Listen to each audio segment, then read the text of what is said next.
Hey there, it's Sean Larkin here with the Retro Sports Hub podcast, where the past is always present.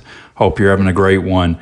Today, I want to talk a little bit about a topic that is in the news with the NBA. Economics of the NBA is really what I want to talk about.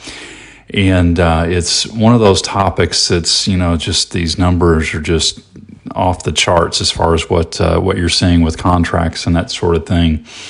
And one of the things I want to kind of peel this back a little bit and rewind things back to 1979 to kind of give you some perspective. Again, this is a retro sports podcast, so you're going to hear a lot of stuff like this. And, I grew up in the 80s and 90s on the NBA especially. And what I thought was fascinating is when I saw these numbers, I thought, I'm going to look back and take a look at my favorite team from the 80s, in the 90s, the LA Lakers. And a little history lesson here, Dr. Jerry Buss came in 1979 and made an offer for not only the Lakers, but he made an offer of $67.5 million for them. And what was funny is on the deal, he actually not only got the Lakers, but he became owner of the LA Kings, the NHL hockey team. He became the owner of the Forum, and then also there was, I guess, a throw-in of a 13,000-acre ranch, which, he was a deal maker, so it's not surprising that happened, and then he got that done. But he got all of that for the $67.5 million, which, if you translate that was a lot of money back then. In today's dollars, that'd be roughly $280 million. And this will all tie together soon. I'm going to talk about these contracts and kind of the crazy money that's going on in the NBA, because the Lakers, and just a side note on that, with the Lakers' value as a franchise, Forbes does these rankings all the time, and the most recent one that I saw is they had the Lakers valued at $5.5 billion. And yes, that's a billion with a B. Big money. And back in 1979, really it was a different world in the NBA. Back then, the average player, the average salary was around $180,000, which if you translate that out to $24, you're looking at about $740,000, which is, that's a good income for sure. There's people would love to have that, but when you look at the dollars that are being thrown around now with these contracts, it's peanuts for sure. And even in today's average NBA player, the average is $9 million a year versus, what those guys were getting at back in the 79-80 era, $180,000 a year. And so one of the interesting things back then is, it kind of, when Jerry Buss bought the Lakers, it kind of was the beginning of a new era. People didn't know it at the time, but in the 70s, the NBA just struggled. A lot of drug issues, a lot of just irrelevance. You had the Major League Baseball was still huge. They were America's pastime. And then you had also the NFL. They were there, but they were definitely not like they are. I would say that the NFL has taken over for Major League Baseball for sure as America's pastime as far as sports are concerned. But the NBA was just irrelevant. And as a matter of fact, in 79-80 season, Magic's rookie year, he was drafted by the Lakers, and he was, as many of you may know, took them to the championship, and that was a team that had Kareem Abdul-Jabbar on it. And then you also had Norm Nixon, you had Jamal Wilkes. You had a lot of talent on that team, but Magic really came in and they won the title that year. And I'm not sure about the timing on this, but Magic at the time was given, I think, the biggest contract in the NBA history at that time was what they called a lifetime contract. 25 years at $25 million contract, which was a big deal back then. And really, he coming into the league, Bird coming into the league with the Celtics, and then they really started the run of where the NBA started to become fun to watch. It was exciting. The games were thrilling. You had Jordan coming in later in the 80s, 84, as a matter of fact, probably the greatest draft class of all time in the NBA. I don't think that's debatable, in my opinion. But you saw a lot of interest. A lot of you start to see shoe deals.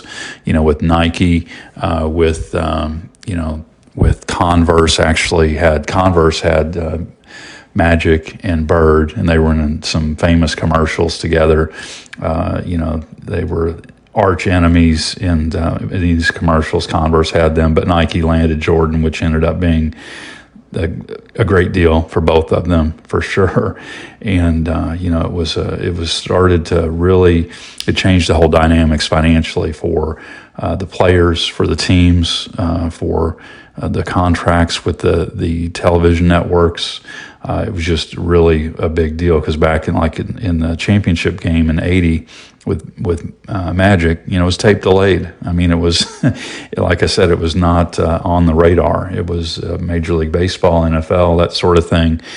And and then you fast forward to today, talking about a $25 million lifetime contract. Well, today, and again, what prompted this was this podcast today, the news that I was reading through this morning and saw where there were a couple of massive contracts, and there'll be more. And I may probably missed some, but two that stuck out were Paul George signing a 4-year, $212 million deal with the Philadelphia 76ers.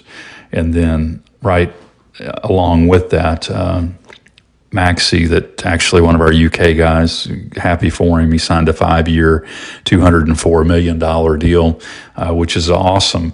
But literally, the Philadelphia 76ers are on the hook for over $400 million worth of contracts on 2 players. 2 players. It's hard to wrap your head around that. And I think that's also why some fans have a hard time with the NBA and even sports just in general. It's just unreal, those numbers. And when you peel it back a little bit more, and I thought this was interesting, there's a great website out there called basketball. It's actually basketball-reference.com. Great website. If you're a stats nerd, there's tons of stats out there, and I love stats. That's why I love baseball so much when I was growing up, because there was just the box scores and all that went along with that. But when I looked at basketballreference.com just to see, and they had a tab on there for contracts. I thought, well, I'll look at this and see with this news coming out with Maxey and George getting this massive deals. It's like, okay, so I look at this and I look at the guaranteed contracts. Okay, so they total out their guaranteed monies. There are 37 players currently. This number will probably change over the next few days that are guaranteed during their contracts at over $100 million, 37 players, with the top player currently being Jaylen Brown with the Celtics, my old arch rival. Can't stand the Celtics. I don't care if they ever win another game, but he is guaranteed $320 million through the life of his current contract that runs through the 28-29 season. And that contract alone is $65 million for that one season.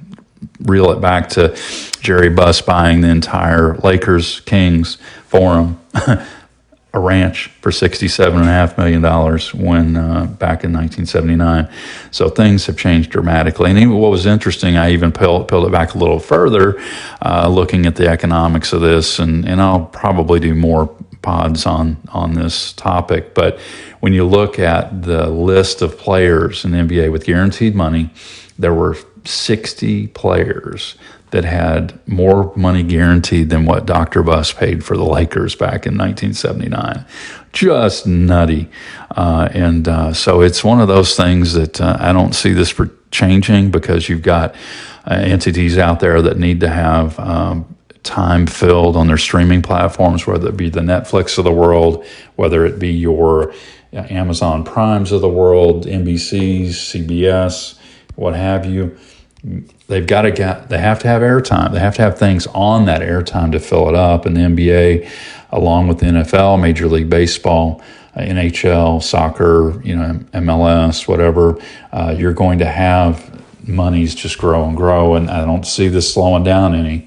And it's really wild to see this just developing like this, because there's a lot of these players that it's just unbelievable that the contracts are getting. I look at some of these, I'm like, these guys, I don't even think are a lot of these guys will never finish these contracts out, but they have the guaranteed money. So I guess we'll start having, happy, NBA player day, and have fill in the blank instead of happy Bobby Bonilla day, when these contracts get extended out 20 years, which actually today is the Bobby Bonilla day, which is funny that I'm doing economics on this particular day. But anyway, it's just some fascinating stuff I thought was interesting about economics and the NBA and where it's come from. And again, I think these guys really have a lot to thank back to Jordan and Bird and Magic. And really, those guys really laid foundation for, what they're able to do today economically and be able to provide for generationally for their families. And in that way, it's very cool that they're able to do that. But that's a wrap on today's podcast. I really appreciate you checking us out. Make sure to subscribe to the podcast, and that way you can know when more pods come out. And this is Sean Larkin, your host of Retro Sports Hub podcast, where the past is always present. Take care.